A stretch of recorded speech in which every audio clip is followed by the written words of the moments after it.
Graças e paz, aqui somos nós, mais uma vez, para estar dando início a essa live de oração. Hoje começou um pouco mais cedo, para que possa mais irmãos estar conosco, reunido aqui e orando também ao Senhor. Então, aqui é o pastor Márcio falando, pastor Antônio Cruz falando. Nosso tema hoje é bem sugestivo e, inclusive, é uma reprise do que nós falamos no domingo na igreja. O tema hoje é: Deus não pensa como você pensa e não vê como você vê. Então, ele diz aqui no livro de... Eu até convido você para ler comigo, aqui no livro de 1 Samuel 9:20. 1 Samuel 9, versículo do 9 ao 20, tá? Que fala sobre uma passagem da Ana, tá? Ana que era estéril. Eu convido você a estar lendo conosco e também estar compartilhando para que outras pessoas possam estar juntamente conosco participando dessa live de oração, ok? Então Deus não vê como você, não pensa como você pensa e não vê como você vê. Então, qual o versículo que diz isso? Você vem em Isaías 55, depois a gente vem para Ana. Isaías 55, você vai ver que Deus fala sobre isso. Lá em Isaías 55, versículo 8 e 9. O Senhor fala bem claro sobre isso. Isaías 55, 8 e 9. O Senhor diz assim: porque os meus pensamentos não são os vossos pensamentos, nem os vossos caminhos os meus caminhos, diz o Senhor.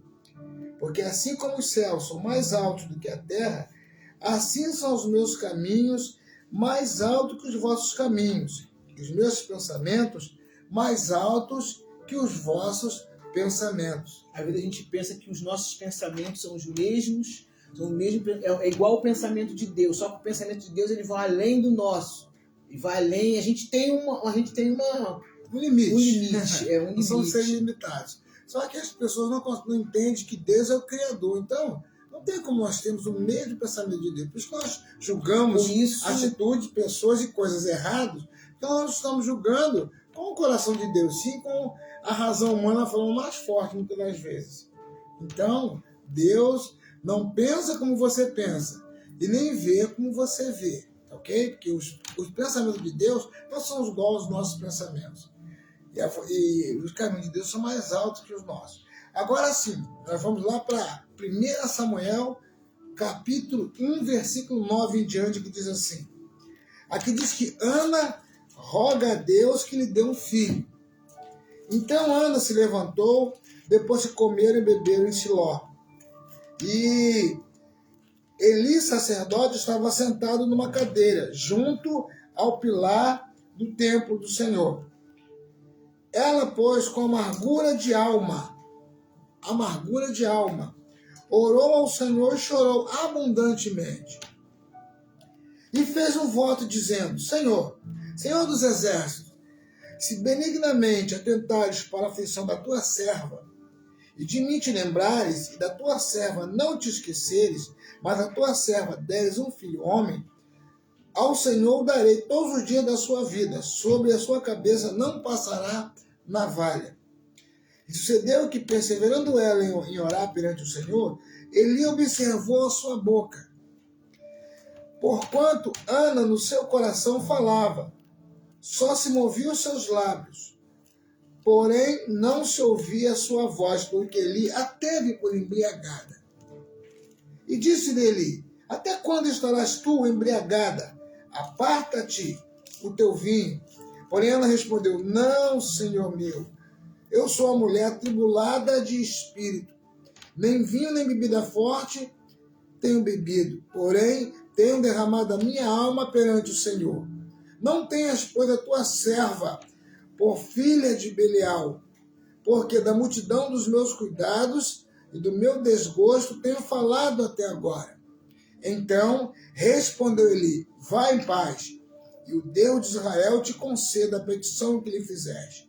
E disse ela: acha a tua serva graça aos teus olhos. Assim a mulher foi ao seu caminho e comeu, e seu semblante já não era triste. E levantaram-se de madrugada e adoraram perante o Senhor e voltaram.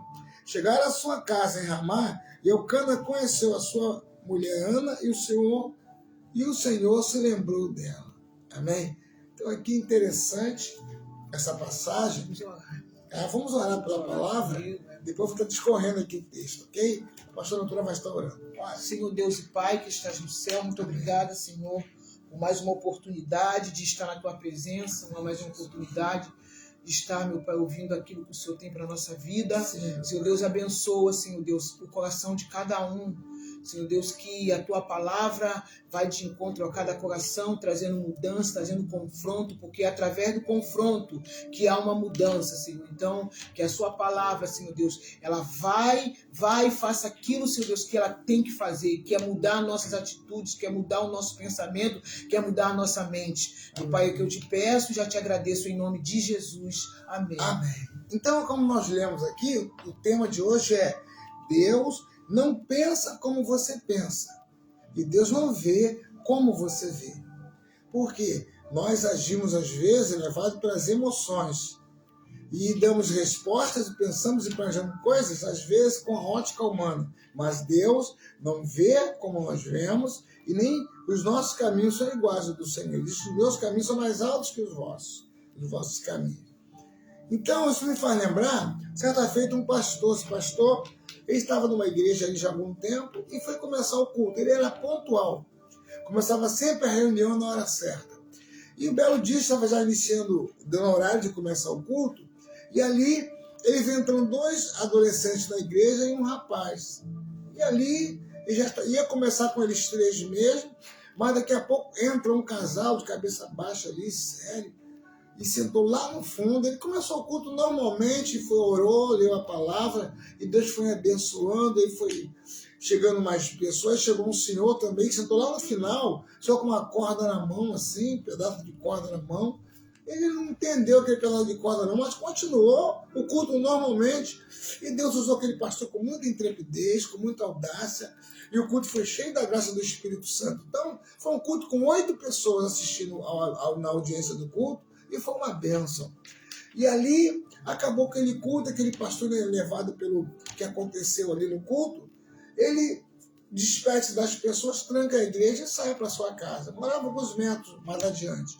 Ele passa numa rua, estava um pouco escura, e naquela rua 2 rapazes lhe cercam e agridem o pastor com muita brutalidade, tomam-lhe sua pasta com a Bíblia, alguns pertences seus, e o pastor fica muito ferido. Eles vão embora e o pastor sai para sua casa machucado, e o pastor ficou ali agora muito magoado, muito revoltado, porque acabou o culto, e ele ali indo para casa alegre pelo que aconteceu na igreja. Agora ele foi machucado e foi roubado as suas coisas.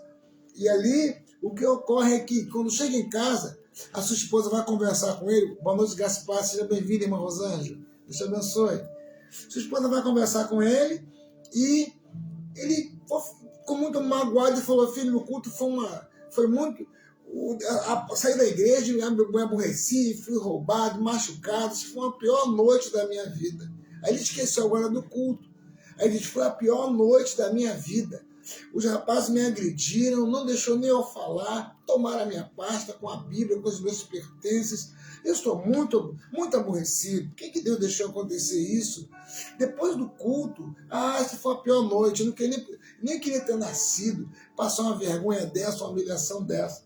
E ali aquele pastor, ele dorme aborrecido com aquilo que aconteceu. Foi passando os dias, e ali a esposa foi cuidando daquelas feridas e tal. E ali foi, com o tempo, ele passou a viver e esqueceu aquela noite. E foi passando 1, 2, 3, depois de 4 anos, ele estava na igreja ali uma noite, ele resolveu, no culto, falar daquela noite de 4 anos atrás.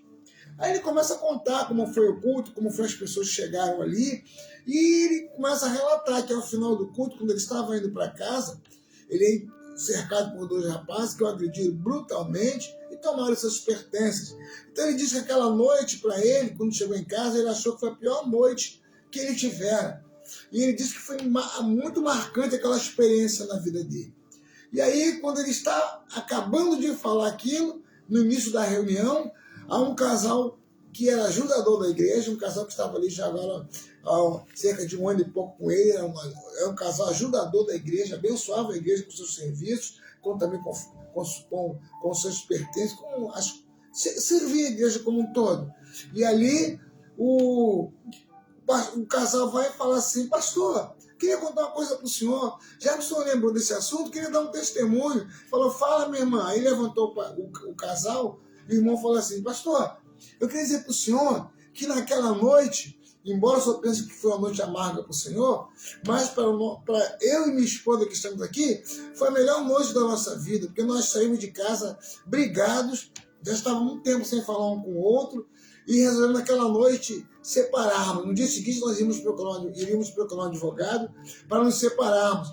Mas aí nós que tínhamos assim já uma convivência no Evangelho, nós falamos o seguinte: olha, não tem mais jeito para a gente, vamos sair agora, vamos procurar uma igreja para ter o último culto, vamos deixar nossas alianças em cima do banco da igreja, a gente sai, no dia seguinte se separa e nunca mais vamos nos ver.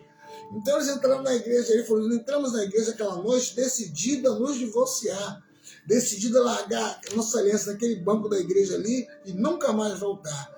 Mas aquele dia, Deus usou o Senhor e falou com tanta força, com tanto poder na nossa vida, que nós acordamos para a realidade e entendemos naquele dia ali, naquela palavra, que a nossa luta não era contra a carne nem contra a sangue, era contra demônios. E ali o Senhor abriu os nossos olhos, o Senhor nos revelou aquilo naquela palavra que o Senhor pregou aquele dia. E ali nós resolvemos nos perdoar e estamos firmados na casa do Senhor até o dia de hoje. E nós devemos isso ao bom Deus que usou o Senhor naquela noite com muita autoridade. O pastor ficou sem entender assim. E quando ele estava acabando de ouvir aquele casal, um empresário que abençoava também a igreja falou assim: pastor, então já que hoje é noite das revelações, também quero contar ao senhor, pastor. Aquela noite, eu entrei aqui com um pedaço de corda na mão. O senhor lembra de um homem que entrou aqui, já todo aborrecido, com a corda na mão, fiquei o tempo todo de cabeça baixa? Na hora da palavra que eu levantei a cabeça, porque Deus falou comigo, pastor. Eu sou empresário, estava indo à falência, e eu nunca imaginei ser pobre na vida, eu ter necessidade. Só que meus negócios quebraram de tal maneira que eu resolvi me matar, mas não queria viver uma vida envergonhado e passando por necessidade. Então eu resolvi me matar aquele dia, porque eu atribuí a minha culpa, a minha má administração, a minha miséria. Então eu peguei uma corda que eu tinha em casa, amarrei na parte da casa, e quando eu botei no pescoço que eu pulei, a corda estava velha, arrebentou, e não aguentou, não foi suficiente para me matar. Então eu saí à noite para procurar um lugar que vendesse uma corda, para arrumar uma corda emprestada, mas quando eu passei na porta da igreja, senti algo forte, entrei, e naquela noite, pastor, eu conheci um Deus que eu só conhecia de ouvir falar. Naquela noite a palavra entrou no meu coração de tal maneira que eu senti o desejo de aceitar Cristo como Salvador, e hoje eu estou há 4 anos servindo esse Deus, e vim congregar nessa igreja, que foi a porta que Deus abriu para que eu conhecesse o Evangelho. Aí o pastor já não sabia mais o que falar nada. Ele falou: então, pastor, eu sou grato a Deus por aquela noite. Você disse que o senhor está dizendo hoje que foi uma noite pior noite. Para mim foi a melhor noite que Deus nos deu com muita força, com muito poder. E aí o pastor começou a se alegrar ouvindo aquilo, e já é agora acabar as oportunidades. Aí estava um obreiro na porta, do lado de fora, em pé. O obreiro falou: pastor, então também deixa eu contar um outro segredo, pastor. Hoje eu tenho que contar porque é testemunho. Eu estava me segurando para contar isso, mas já que os irmãos contaram que foi naquela noite, deixa eu contar para o senhor também que eu sou um daqueles 2 rapazes que assaltou o senhor naquela noite, pastor. O meu colega foi morto, e eu fiquei com a pasta do Senhor, com a Bíblia dentro. A partir daquela noite, eu comecei a ler aquela Bíblia, isso foi se revelando para mim, e ali eu resolvi mudar de vida, aceitei Cristo como Salvador, e vim congregar nessa casa também, pastor. Então sou testemunho, eu fui um dos ladrões que roubou o Senhor. Eu queria pedir perdão ao Senhor por isso, queria glorificar a Deus, que aquela noite, o Senhor disse que foi uma noite ruim, foi a melhor noite da minha vida. E o pastor ficou sem entender nada. E ela passou a glorificar a Deus. Por quê? Ele, por causa de um insucesso que ele teve após o culto, ele atribuiu que aquela foi a pior noite da vida dele. Mas para Deus, foi a noite em que 4 almas tomaram uma decisão e colocaram no altar a vida. Então, enquanto a alma, o coração dele estava entristecido com o que aconteceu festa no céu aquela noite. e resultou em membros fiéis da igreja dele. Então, por isso que a Bíblia afirma que os nossos caminhos não são os caminhos do Senhor. Os nossos pensamentos não são os pensamentos do Senhor. Então, de repente, está em casa agora com a cabeça fervendo, porque passou por adversidade, porque passou por problemas mil, porque alguma coisa não está dando certo, e você está achando que você está distante de Deus, que Deus não liga para você, você está achando que a vida acabou para você, mas Deus está dizendo assim, vai em frente que eu estou contigo. Vai em frente que eu estou contigo. Então, essa foi uma das experiências com esse pastor. Eu atribuo também a Ana. Porque a Ana, aqui no texto que nós lemos, a Ana ela estava ali amargurada. Ela disse que ela era uma mulher amargurada. Ana disse que, porque ela tinha ciúme de Penina, que tinha filhos com seu esposo, e ela era estéril. E a sua esterilidade, que era um símbolo de maldição naquela época, atirava o sono, a ponto dela ir para a casa do Senhor, mas não se sentia à vontade para se abrir com Deus. Então era aquela pessoa que ia para a igreja amargurada, aborrecida, e não estava talvez vendo Deus agir na sua vida. E isso ela dizia, eu sou uma mulher amargurada. De repente, a esterilidade naquele tempo era como se fosse uma desgraça, né? Era uma desgraça na vida das mulheres não ter filhos. Então, Ana se sentia assim, ela se sentia amargurada porque ela não tinha filhos. E o interessante é quem fechou a madre dela, quem fechou foi Deus. Quem fechou foi Deus. E só ele poderia abrir. É um milagre do impossível. Só ele poderia abrir. Impossível. E ela ficou amargurada. Ficou amargurada porque Penina tinha filhos. Com o esposo dela, Penina, aos olhos da sociedade, era uma mulher abençoada porque tinha filhos. E ela não. E ela amaldiçoada porque ela não tinha filhos. Então imagina aquele lar, de repente alguém que está nos ouvindo está passando por essa experiência. Imagina aquele lar em que uma esposa era amargurada dentro de casa e o marido tratava ela bem. O marido fazia tudo para ela dobrado, carinho, as coisas que trazia dos cultos, abençoava com uma porção maior ela, mas ela estava tão amargurada que ela não via isso da parte do marido.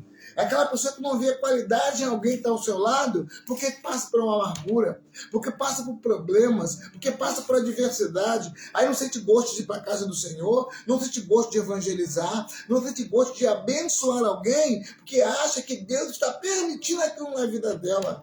Não está entendendo que Deus está ali provando a fé, está preparando para o milagre. Mas aí a pessoa se acha amargurada, e muitos deixam de caminhar por isso. Então assim estava Ana. Interessante. Ana estava ali com a sua vida totalmente sendo massacrada por Satanás. Então, quantas vezes entrou na igreja assim e saiu? Na verdade, o texto aqui fala, né, que ela estava jogando a culpa, na verdade, o culpado era Deus por ela ser. E além disso, a Penina, né, zombava dela, causava ciúme nela. É. Imagina chamando ela de estéril, seca e outras coisas mais. Então ela via tudo aquilo e não tinha alegria, ela não tinha alegria de servir o Senhor. De repente alguém que está nos ouvindo, vai nos ouvir futuramente, provocava ela. De repente alguém que está passando por isso, se sentindo aquém de Deus ou daquele lugar ou daquela família, porque passa por uma dificuldade. Mas o interessante é que Penina provocava ela, Penina irritava ela não tinha filho, e ela estava amargurada com isso. Só que Deus não vê como o homem vê, nem pensa como o homem pensa. Então, Deus não vê. Ela não sabia que naquilo ali tudo, naquele processo ali, tinha um propósito que iria dar alguém que Deus estava precisando. Justamente. Então, entenda que muitas das vezes você não está entendendo o que está acontecendo, e entenda que também que a murmuração, a amargura, é uma pirraça contra Deus. É você estar dizendo que não está entendendo o que está acontecendo e você não está aceitando. Quando a Bíblia nos diz o seguinte, lá em 1 Tessalonicenses 5,18, em tudo dai graças, porque essa é a vontade do nosso Deus para convosco em Cristo Jesus. Então que você possa guardar hoje que há um propósito. Na sua luta, na sua dificuldade, há um propósito. Quando nós somos levados para o deserto, quando nós somos levados para o vale, há um propósito no vale, há um propósito no deserto, há um propósito na humilhação que alguém nos faz passar, há um propósito no desprezo que alguém nos leva a passar. Porque a Bíblia diz em Romanos 8:28, todas as coisas cooperam para o bem daqueles que amam a Deus, daqueles que foram chamados pelo seu decreto. Se você foi chamado por Deus, dá um amém aí. Se você foi chamado por Deus, você acredita que há um propósito na sua vida, dá um amém gostoso aí, e se alegre em Deus nessa noite, e diga para Satanás que ele não tem poder na sua vida, e que você está passando algo em que Deus tem te sustentado. Tanto que o Senhor diz lá no livro de Provérbios, 24, no versículo 10, ele diz que se mostrarem força no dia da angústia, a tua força fica pequena. Então, se você se comparar a Ana, nessa situação de murmurar e de reclamar, você não vai ter força para testemunhar do Evangelho.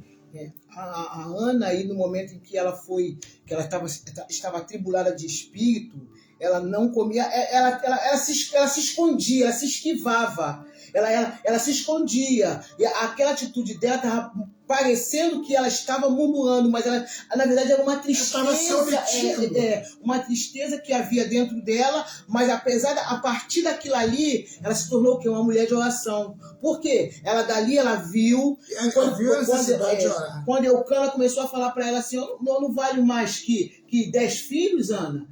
Ela parece que aquilo fez assim, Ana, acorda, eu sou mais importante que 10 filhos, Ana. E ali foi aquele momento que ela despertou. E aquele despertamento dela levou ela para o lugar certo. Tirou ela de um lugar que ela estava, que era um lugar de tristeza, que era um lugar de amargura, e levou ela para o lugar certo, que é o templo, lugar de oração.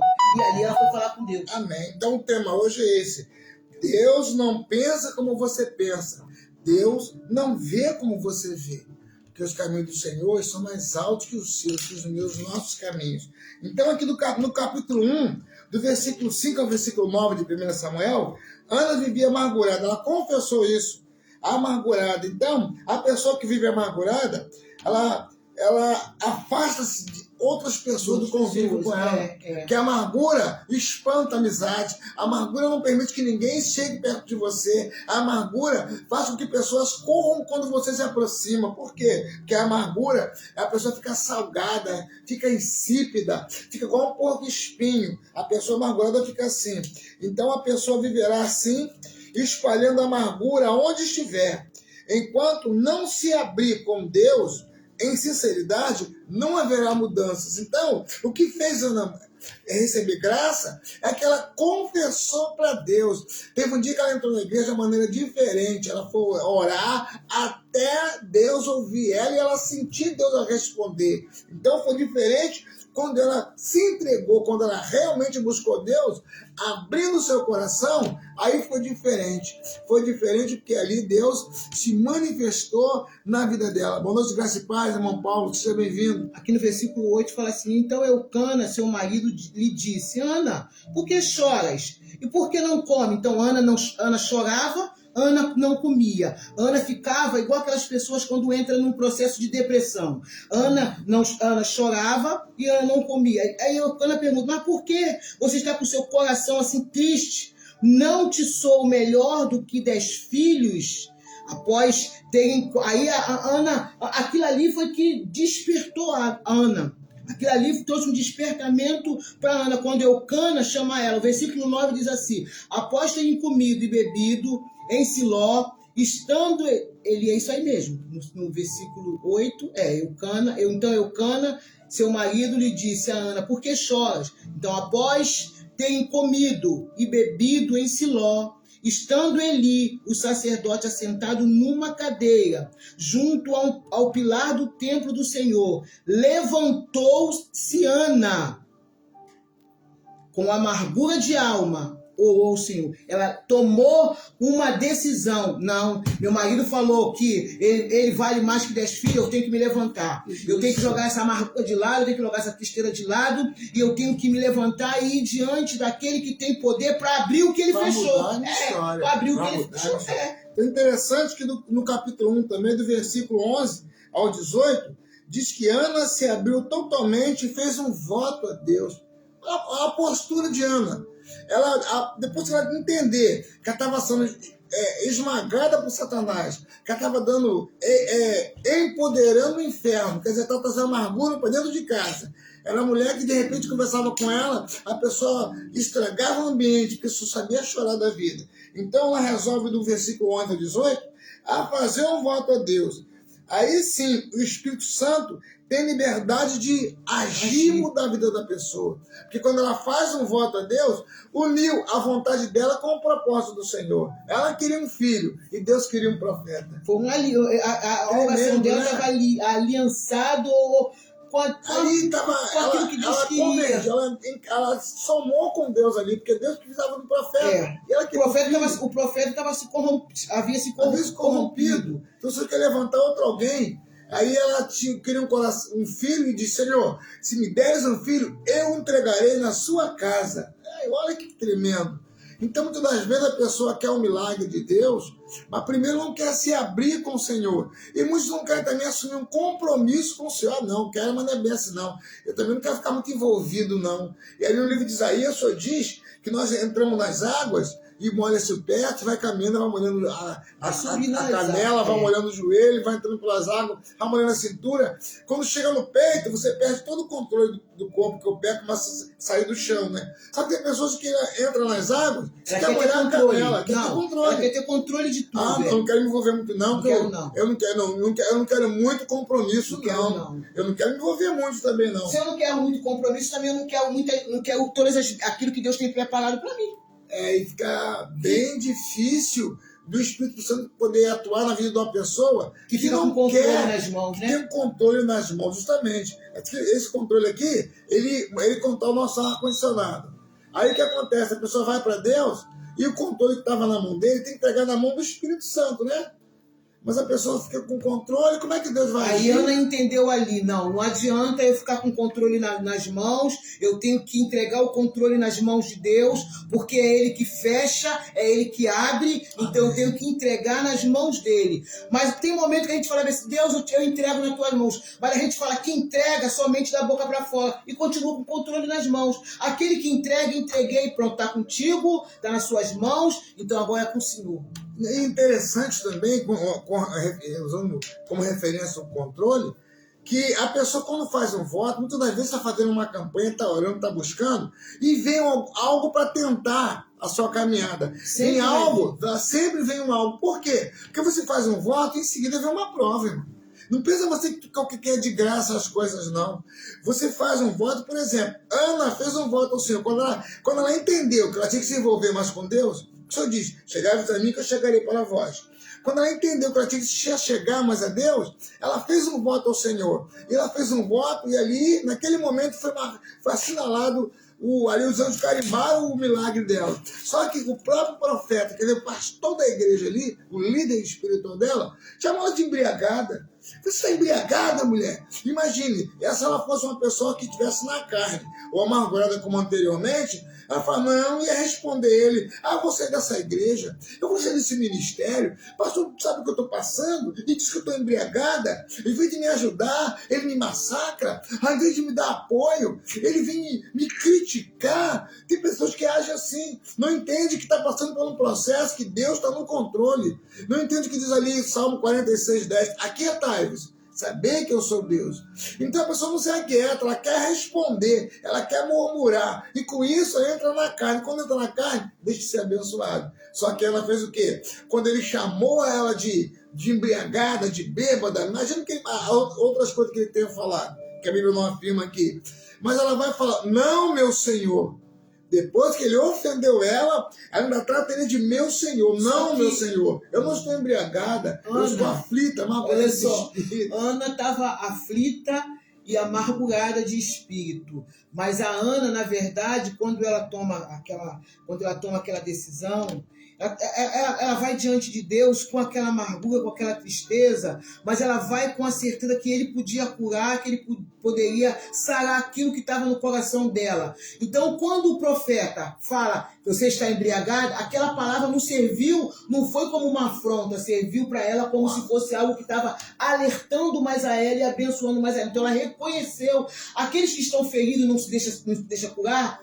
toda palavra que é dada para ele, de confronto para ele, se ele acha que se magoa, sai da igreja e não deixa ou então fica, mas não frutifica, não deixa mais, atrapalha os outros que estão fazendo, começa a desanimar outros a caminharem, assim. Começa a dar endereço em outro lugar para a pessoa ir. Por quê? Porque está magoada. Então, não está no ponto para que Deus possa abençoar. Porque Deus quer abençoar, mas ele nos permite ir para uma área de confronto, ou ir para um deserto, para que nós nos conheçamos naquela área de confronto. Eu já falei com Deus, vou descansar em Deus. Não, pessoal, não, eu sou crente, mas não sou demente. Eu não podia ter feito isso. E descascado ali o profeta Eli. Mas não. Ela falou, não, meu Senhor. Com respeito, hein? Não, meu Senhor. Hoje não. A tua serva não está embriagada. Imagina se fosse hoje.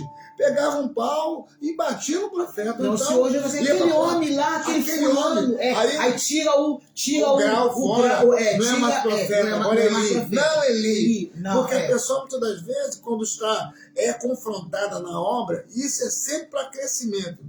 A pessoa, ao invés de permanecer como Davi, que ali mesmo saiu querendo matá-lo, ele continuou respeitando, temendo a Deus, respeitando a Saul. E Ana, mesmo ela estando na situação de estéril, orou ao Senhor, fez um voto ao Senhor, foi ofendida, mas permaneceu em Deus. E aí o que aconteceu? O mesmo profeta que a chamou de embriagada, no versículo 17, ele diz para ela assim, ele dá uma palavra contrária agora. Então lhe respondeu Eli, vai-te em paz, e o Deus de Israel te conceda a petição que lhe fizer. Imagine! O homem que a tinha ofendido agora dá uma palavra de bênção para ela. E se ela fosse carnal? Ela tinha brigado com ele. Não, vou sair desse lugar. Vou sair. Eli. Nem falar profeta, vai falar Eli. Porque a pessoa costuma, quando está magoada, rancoroso, quando está com a ferida na flor da pele, quando não deixou Cristo trabalhar o seu coração, não deixou o Espírito Santo sarar a sua alma, a pessoa agora chama o líder, chama uma pessoa que exerce influência sobre ele ou sobre ela, chama pelo nome para dizer assim, quem é tu? Quem é você? Quem é você, Márcio? Não é quem é você, pastor Márcio. Não é quem é você, bispo fulano. Estamos de igualdade. Estamos de igualdade, mas no reino, Deus não age assim. Então entenda que quando acontece isso, não é que alguém querer se exaltar, não é isso. É que a pessoa não entende que está passando. Não entende o mundo espiritual. Não entende que o próprio Satanás, os demônios, tem sua hierarquia no reino espiritual. E a pessoa, às vezes, perde de ser abençoado, porque no momento que ela é afrontada ou que ela é afrontada, ao invés de permanecer na sua posição de respeito, a pessoa quer até brigar com o líder. A gente pensa que toda aquela afronta que vem contra a gente é para nos matar. E não é para nos matar. É Deus nos preparando para entregar um milagre. Mas a gente não entende e a gente começa a deixar... Entra na carne e dá legalidade para Satanás. Então entenda, por isso que o nosso tema hoje é esse. Deus não pensa como você pensa. Deus não vê como você vê. E os seus caminhos não são os caminhos do Senhor, eles são mais altos que os nossos. Foi por isso que Ana se levantou. Mesmo diante da afronta de Penina. Ela se levantou e foi para o lugar certo. Ela se levantou e foi para o templo. Quando você se levantar, quando você estiver sendo afrontada, se levanta e vai para o lugar de oração. Amém. Não se levanta e não vai para a casa da irmã fofocar, não. Isso. Se levanta e vai para casa, para o lugar de oração. Falar com Deus. Amém. Boa noite, graça e paz. Os irmãos estão chegando aí. Mas entenda que você tem que estar em condições de entender, de discernimento ao Senhor, que a afronta que você de repente está passando hoje, alguém com inveja quer tirar ministério, alguém que quer brigar para tirar você da posição, é Deus permitindo para você amadurecer, porque as pessoas às vezes dizem assim, não, sou eu que vi isso lá naquele onde eu estava, sou eu que estava maduro, eu estava em condição de ver o erro de fulano, de ciclano, de beltrano. Aí vamos lembrar que Elias, quando ele esconde na caverna, e pede a morte, após aquela grande batalha e vitória que ele teve, ele é ameaçado de morte por Jezabel. O que Elias faz na caverna? Senhor, só eu fiquei, só eu mantive. Ele quer dizer que ele foi fiel a Deus, os outros todos negaram, só eu fiquei. Aí o Senhor fala, imagina o Espírito Santo olhando para a cara de Eli e falando assim, seu quadrado, tem 7.000 fiéis que não se curvaram a Baal aí. Então o Senhor ainda tinha fiéis ali que não se curvaram a Baal. Mas aí, ele no desespero, ele é amargurado, ele é magoado querendo morrer, Ele achou que só ele era fiel. Então entenda bem que quando você passa por uma situação que é provada a sua fé, o seu caráter e a sua fidelidade, permaneça na sua posição. Porque o mundo espiritual, ele vai ter que se sujeitar quando vê que você permaneceu crendo que Deus está agindo a seu favor, crendo que Deus está com a mão sobre a sua vida. Mas quando nós reagimos, nós entristecemos o Espírito Santo e empoderamos o inferno. A Ana, quando Eli fala com ela assim, vai que Deus conceda a tua petição. Aí eles se levantaram de madrugada, adoraram perante ao Senhor e voltaram e chegaram à sua casa, em Ramá. Eucana coabitou com Ana e sua mulher,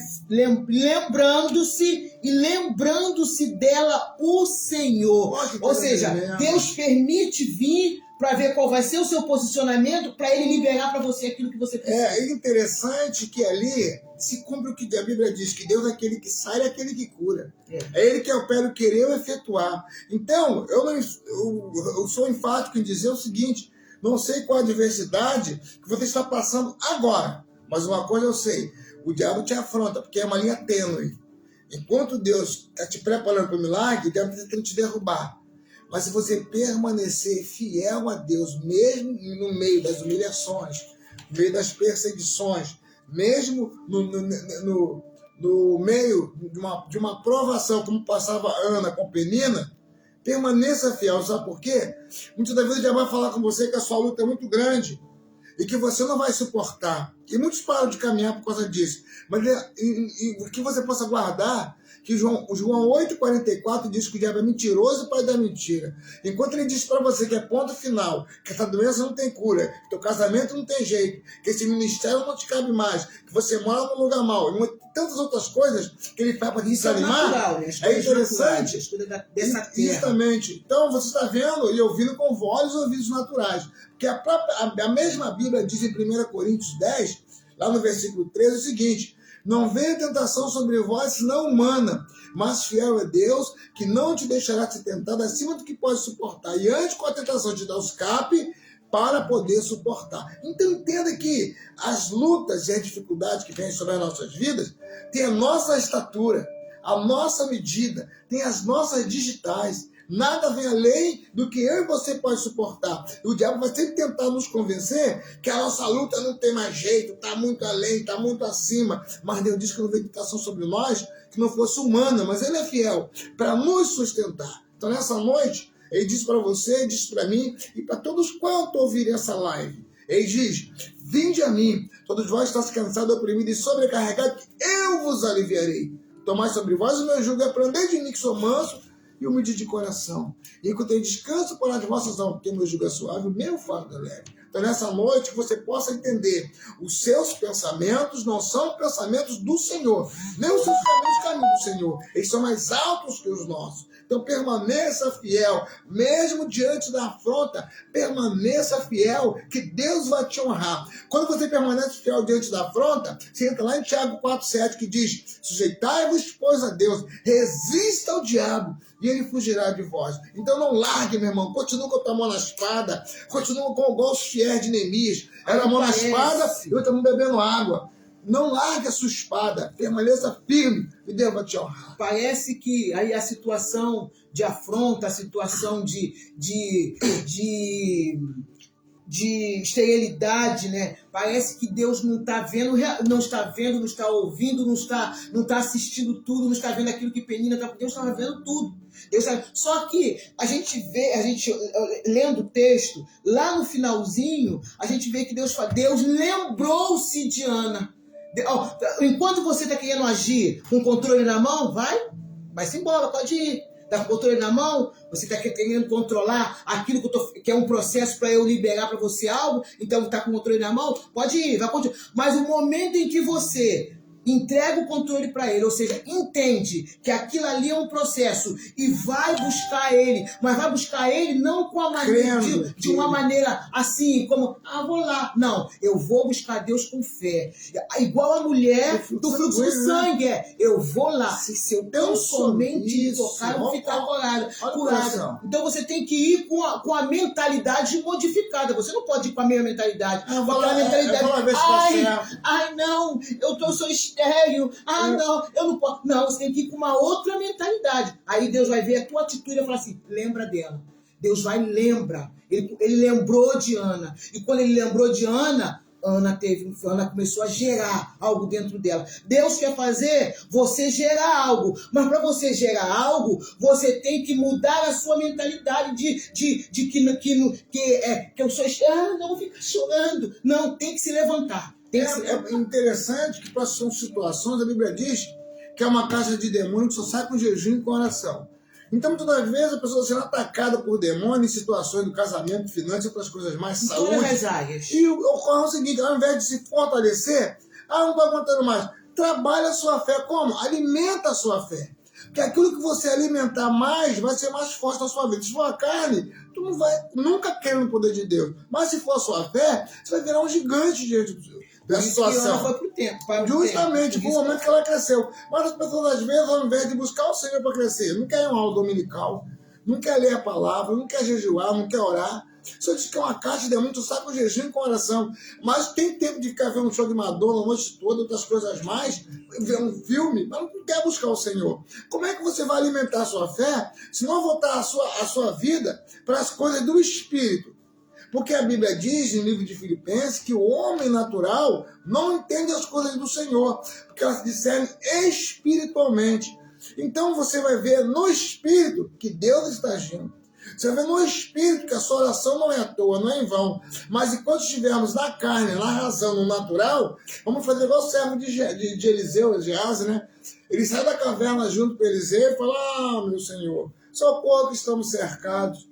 Aí o Senhor fala, abre os olhos dele para que ele veja. Então, quando ele abre os olhos espirituais, ele vê carruagem de fogo. Justamente, tudo na minha vida é assim. Nós, embora estejamos no mundo natural aqui, nós não somos desse mundo. Então, o que nos apresenta diante dos nossos olhos são as mentiras que o diabo usa para nos amedrontar.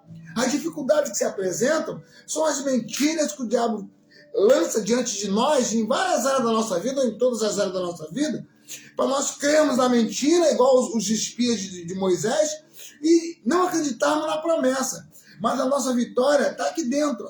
É aqui que nós ganhamos e perdemos as nossas vitórias. Porque quando nós cremos que não vai aguentar, quando nós cremos que o problema é muito grande, quando nós cremos que o inimigo nos vê como gafanhoto, quando nós cremos, para mim não tem mais jeito não, eu vou pedir um tempo na fé. Aí, meu irmão, você vai ser levado pela correnteza. Mas se você viver pela fé, é a fé que nos aproxima de Deus. É a fé que move os braços do Senhor. Mas quando esquecemos que é a nossa fé que mexe com os braços de Deus, a gente entra em Hebreus 10:38, que diz, o meu justo viverá da fé. Mas se ele recuar, a minha alma não tem prazer nele. Então, se nesta noite você tem sentido, ao iniciar essa live, como alguém que estava com a fé abalada ou sem sentir graça no que você está fazendo, a partir dessa noite, lendo, ouvindo essa palavra, esses versículos do Senhor, que você possa crer que o tempo todo Deus está com a mão sobre a sua vida. Que até nos momentos que você não tem força para caminhar, Ele tem te sustentado, Ele tem te conduzido. Isso prova que Deus está cuidando de você. Agora, o que Ele quer ver é você e eu fortes espiritualmente para termos condições de, na resiliência, lutarmos contra Satanás e receber as promessas dele. Então, que você possa entender que, durante a tua paciência, vai gerar em você a resiliência. E a resiliência é a condição de você, mesmo diante de uma luta, permanecer fiel e caminhando diante do Senhor. Foi no momento em que Eucana falou assim para Ana, Ana, não vale mais que 10 filhos. Foi nesse momento aí que a Ana se levantou, foi o momento que os olhos dela foi aberto. Isso. Foi nesse momento que, assim como Geazi, os olhos dela foram abertos e ela tomou uma decisão. Enquanto os nossos olhos estiverem fechados, a gente não vai conseguir entender os processos que a gente passa, a gente não vai conseguir entender o que o céu fala, a gente só vai entender o que a terra fala. A terra vai falar bem assim, você é estéril. A terra vai falar assim, você não pode. A terra vai falar bem assim, olha, Penina tem e você não tem. A terra só vai falar isso. Está orando à toa. rolando à toa. Não tá A tendo terra resultado. só vai falar isso. Mas quando os nossos olhos são abertos, a gente vê o que a gente escuta o que o céu fala. Aí o céu fala, ó, prossiga, não tema, não para, vá em frente, eu tô com você. No mundo você tem aflição, mas tenha ânimo. Então a gente vai entender o que os céus falam. Amém. Foi o que Ana fez. Ana entendeu quando Ana falou com ela. Ana entendeu o céu fala. Interessante também, o que me faz lembrar agora o Senhor, é naquela passagem de Elias, quando ele acaba e vai ter 3 anos que não chovia. Aí Elias conversando com o profeta, Eliseu conversando com o profeta, né? Elias conversando com o profeta, ele fala assim, vá até que subisse o monte para ver se vinha chuva. E ele foi lá 1 vez, 2 vezes, 3 vezes, 4 vezes, 5, 6 vezes, e voltava dizendo, não tem nada. E na última vez que ele foi, ó, não vi nada, vi apenas um pequeno nuvem do tamanho da mão do homem. Não importa, se é pequeno, irmão, é aí que Deus quer realizar. Ele falou, corre que lá vem grande torrencial chuva. Mas às vezes a gente vê uma pequena coisa e a gente fala assim, não estou vendo nada. Não estou vendo nada. Aí Deus está mostrando uma pequena, uma simples coisa. Uma manifestação dele, às vezes. A pessoa, não estou vendo nada. Desiste. Para. É porque olha para o natural. Os olhos ainda não foram abertos. Os olhos de Ana foram abertos e ela entendeu que Deus não vê como o homem vê, não pensa como o homem pensa. Os pensamentos de Deus são maiores que os nossos. Amém. Maiores. Isso, e que você possa nessa noite entender esse propósito do Senhor, de te levar para o vale, para te preparar para grandes milagres. Mas será que Deus esqueceu de mim? Se ele esquecer, vai chegar o momento que ele vai lembrar. Mas para ele lembrar, depende da sua atitude. Tem que mostrar para ele, Senhor, eis-me aqui, Senhor. Eis-me aqui, uma Madalena, graças a Deus. Eis-me aqui, Senhor. Contempla, Senhor. E quando você não estiver entendendo, não precisa você entender para continuar fiel, não. Ele só quer uma vai atitude sem de entender, fé. mas uma vai. atitude de fé. Vai sem entender, mas vai. Porque a Bíblia diz que Deus não quer sacrifício, que Ele quer obediência. Você vê Raabe. Hoje estava conversando aqui com a Agatha sobre a Raabe. Raabe, uma mulher que acolheu os espias porque ela ouviu falar dos deuses dos israelitas. Então eles ficavam com medo. Então, não, eu vou esconder vocês, mas protege a minha casa. Ela protegeu a casa dela e colocou ela anteveu eles chegando e tomando a cidade. Um ato de fé. Quando vocês chegarem aqui e tomar a cidade, olha a minha casa. Olha a minha casa. Eu tô protegendo vocês. Então ela fez igual a mulher de Nabal. Ela foi na frente e logo tomou a dianteira. Tomou a dianteira. Tem que tomar a dianteira, meu irmão, atitude, não é só ficar na falácia, não. Eu creio, eu amo, eu gosto. Não, você tem que tomar uma atitude diante daquilo que Deus colocou na sua vida. Temos que nos posicionar. Não é um posicionamento de palavra, não, irmãos. É um posicionamento de verdade. Para que Deus venha agir. É entregar o controle nas mãos dele e esperar que ele vai fazer. E tudo que ele faz é bom, perfeito e agradável. E mesmo que você entregue o controle na mão do Espírito Santo, e o vento aumente a intensidade, não importa, o controle está com ele. Permaneça, irmão. Mesmo que você entregou o controle e a maré está balançando mais o seu barco, o controle está com ele. Está com ele. Ele diz, aquietai-vos e saber que eu sou Deus. Agora, se você tiver com o controle nas mãos, o que vai acontecer?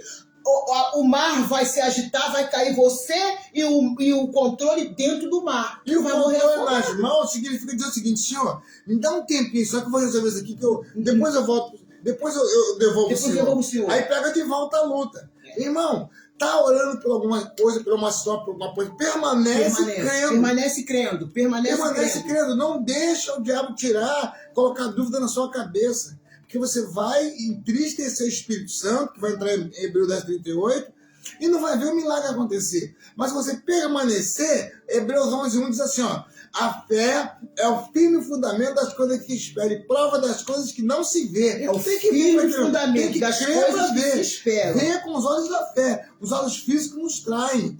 Tem que ver com os olhos da fé. Crendo, não só prometeu isso. Então faz como diz a lamentação de Jeremias, traz a esperança, a memória, quando a gente dá uma esperança. Por exemplo, aquilo que define o passado na sua vida, você falou, Senhor, em época até eu estava assim, estava assado, o Senhor agiu na minha vida, eu creio que o Senhor não mudou. Senhor, eu lembro que eu estava assim, estava assado, eu olhei para o fulano, para o ciclano, e o milagre aconteceu. Tu és o mesmo Deus, Pai. Senhor, manifesta o poder na minha vida. É diferente do que ficar parado, reclamando e falando do problema. Ana se posicionou, Ana se levantou. Não, eu não valho mais que 10 filhos, Ana. Por que você está assim, Ana? Chorando, porque você está assim, Ana. Triste, porque você não come, Ana. Ana pensou bem e falou assim, os olhos dela foi abertos, sabe de uma coisa? Ele tá certo, eu vou me levantar. Eu vou lá no lugar aonde tem a minha resposta. Não foi Deus que fechou a minha madre? Não foi Deus que permitiu isso? Então eu vou lá falar com ele. Interessante que ela resolve ir e dá um passo além, ela faz um voto. Ela entrega aquilo que ela pediu. Justamente. Ela entrega aquilo que ela pediu. Aí, olha que coisa tremenda, ela não tinha filho, mas se Deus desse um filho, ela devolvia o filho. Então, sabe o que ela estava querendo dizer assim, dizendo para Deus? Deus, ó, aquilo que o Senhor me deu, que é tudo de melhor, eu estou te devolvendo. Isso. Mas às vezes a gente quer falar assim, não, Deus, eu te pedi, Deus, como é que eu vou te dar? Não, isso aqui é meu, não. Tudo que vem às nossas mãos, a Bíblia fala que é Deus que nos dá. E nós somos apenas mordomos, né? Um dia a pastora Aeta, ela ministrou sobre que nós somos mordomo, numa palavra de oferta. E o mordomo, irmão, ele está ali para cuidar. Nós administramos mal aquilo que Deus coloca em nossas mãos. É por isso que na hora do confronto, a gente fica todo perdido, a gente não se posiciona. Porque nós administramos mal aquilo que Deus coloca em nossas mãos, pensando que é nosso. E não é nosso. Deus colocou para você tomar conta. Administrar. Exercer o domínio. Mas às vezes a gente, não, é meu, eu não dou, é meu e é meu. Não, Ana fez o quê? O Senhor me deu, mas aqui, Senhor, então, eu faço um voto. O Senhor não está precisando de um profeta? Eu estou precisando de um filho. Mas o filho que o Senhor vai me dar, eu vou dar ele para ser profeta. Eu vou dar ele para ser profeta. Então entenda, irmão. Deus não pensa como você pensa. Deus não vê como você vê. Porque os caminhos do Senhor são mais altos que os nossos. Como diz ali Isaías 55, versículo 8 e 9. Os meus caminhos são mais altos que os vossos caminhos. Os meus pensamentos são mais altos que os vossos pensamentos. Então, nós possamos entender nessa noite isso. Se levanta dessa prostração, se levanta desse pensamento, às vezes, mesquinho, se levanta desse pensamento de que não vai dar, vai ficar ruim, não se levante, muda a mentalidade. Nós temos que mudar a mentalidade. Se a nossa mentalidade mudar, os nossos olhos serão abertos. Ou melhor, os nossos olhos só são abertos se a nossa mentalidade mudar. Interessante, Ana, quando ela fez o voto com o Senhor, ela foi provada logo pelo profeta. O líder espiritual dela chamou ela de embriagada. Olha como é que a prova vem. O centurião Jairo, quando vai buscar Jesus, e sai Jesus acompanhando ele até a casa dele, porque a filha dele estava quase morta. Interessante que no caminho entra a mulher do fluxo sanguíneo. Aí eles param. Olha só. Ele parou. Se fosse outro, já falava... Ia reclamar. Jesus está falando comigo, como é que vai dar atenção para ela? Senhor, você está falando comigo. Fé, irmão, tem que ter fé. A fé é certeza. Se Jesus está falando com você, você continua colado com ele. Colado com ele. Então já permaneceu na dele. E ali houve aquela situação da mulher do fluxo sanguíneo, o Senhor parou, de mim são virtude e tal, e já permaneceu na dele. Então, nós aproximamos do Senhor e as provações vêm para ver se nós estamos ligados em Deus. E é interessante que após, quando o Senhor estava acabando de dialogar com a mulher do fluxo sanguíneo, vem os da casa dele, o empregado e os servos, um soldado dele e mais os empregados dele, diz, não incomode mais o mestre. Ainda vem com um papo religioso ainda, né? Não incomode mais o mestre, sua filha já morreu. Então o diabo fala o seguinte, quando ele não pode empurrar, ele puxa. Ele viu que não deu certo de um jeito e tenta de outro. Então ele usou ali alguém íntimo dele, alguém servo dele, para dizer, meu senhor... Alguém que estava com a menina. Ele podia ter falado assim, Jesus, como é que você dizendo? O senhor não foi lá, ficou com essa mulher aqui? Não. Aí quando Jesus percebeu que o diabo estava atacando naquele momento, conversando com a mulher, ele vira para Jairo e fala, Jairo, crê somente. Então nessa noite, eu não sei em que área da sua vida o diabo está te atacando. Eu não sei em que situação ele está dizendo para você, já morreu. Não incomode mais o Senhor, não ora mais, não jejua mais. Para de ir para a casa do Senhor. Para por aí. O Senhor vai falar contigo, como ele falou com o Jairo. Crê somente. Se levanta.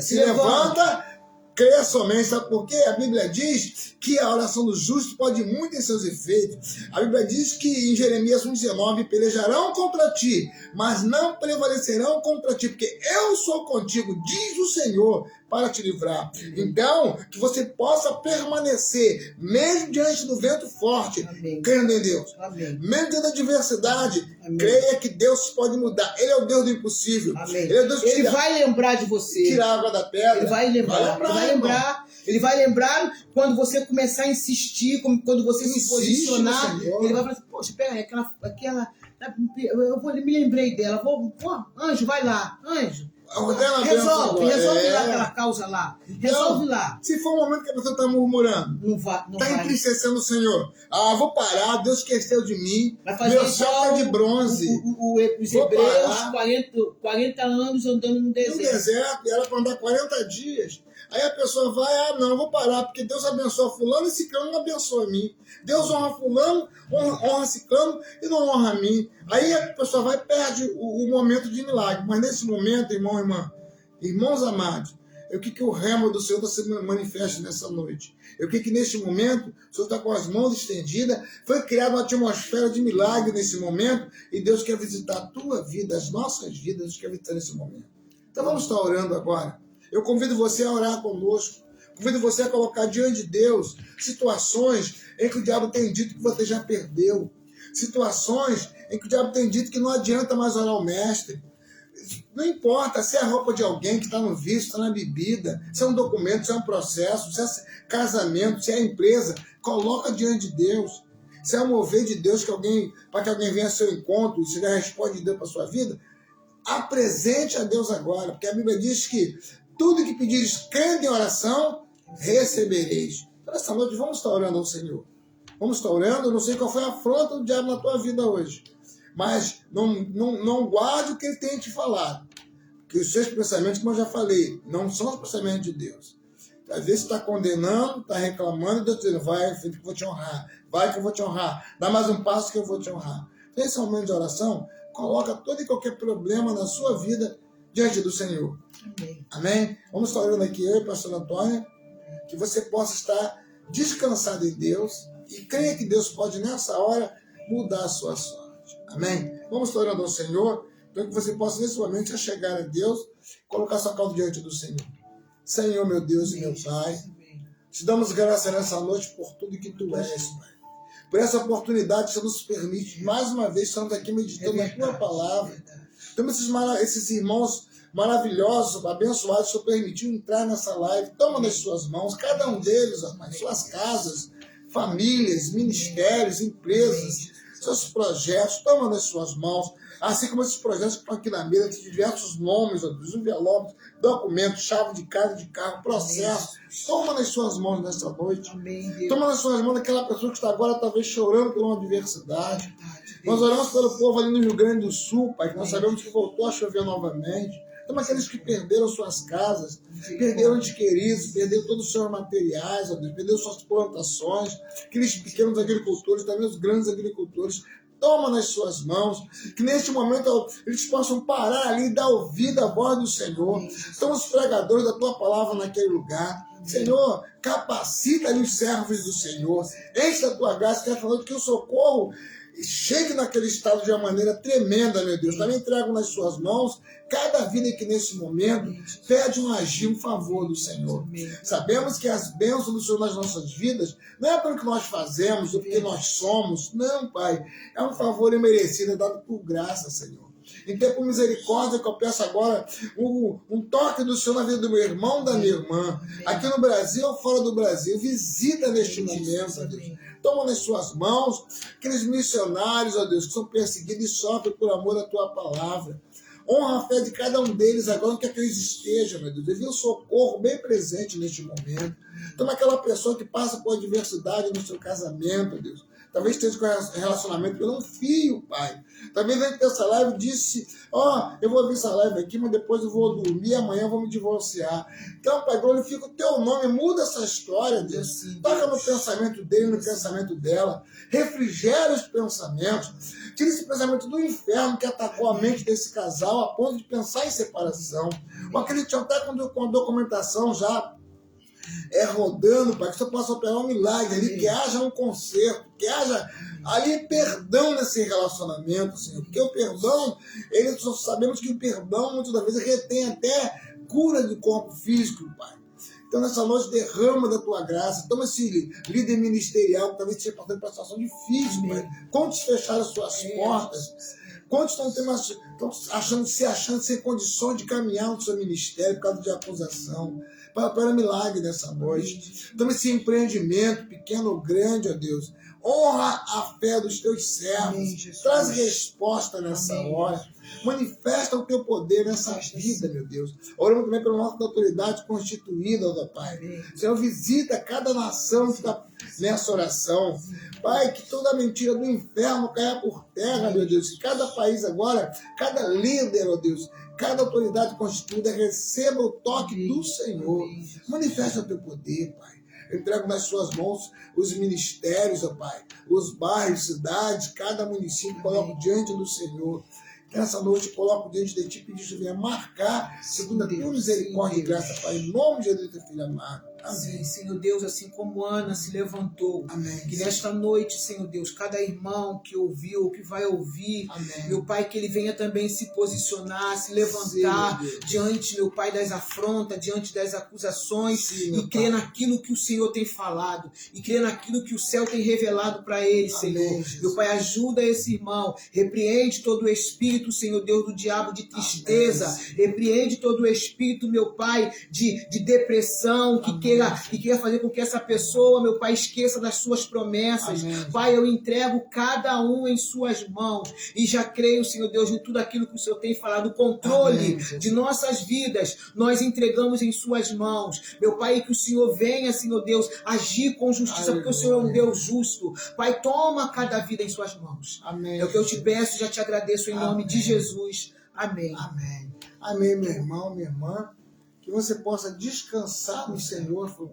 Oi? Quero convidar os irmãos, antes de terminar, que dia 15 de junho será o nosso jantar de casais ali na Yahvé Church, e você é a nossa convidada. Tem lá um bannerzinho que está rolando aí você se sentir desejo de ir nesse encontro de casais, você será muito bem-vindo, tá? Então nós estamos fazendo um convite e é só vocês entrar lá entrar em contato com a gente pelo telefone que está no nosso banner. E essa semana também nós vamos fazer uma live. Eu vou fazer uma live 15 horas e essa live é Jornada de Conquista. Tá? Você quer conquistar? Tá difícil a conquista está muito amarrada. Jornada de Conquista, 15 horas, dia 16. Então você é minha convidada para estar ali comigo nessa live lá no Instagram, tá? Então, que Deus te abençoe tremendamente. Obrigado pela sua oportunidade de estarmos juntos nessa live. E eu creio que onde passar essa live, aquele que eu ver, será abençoado pelo Senhor. Amém. Deus te abençoe, meu irmão, minha irmã. Muito obrigado por tudo. Eu me despeço de você neste momento com o nosso Shalom Adonai. Beijinho, Rosângela. Deus te abençoe, Deus te abençoe irmãos, aí. Deus te abençoe tremendamente. Em nome de Jesus. Amém.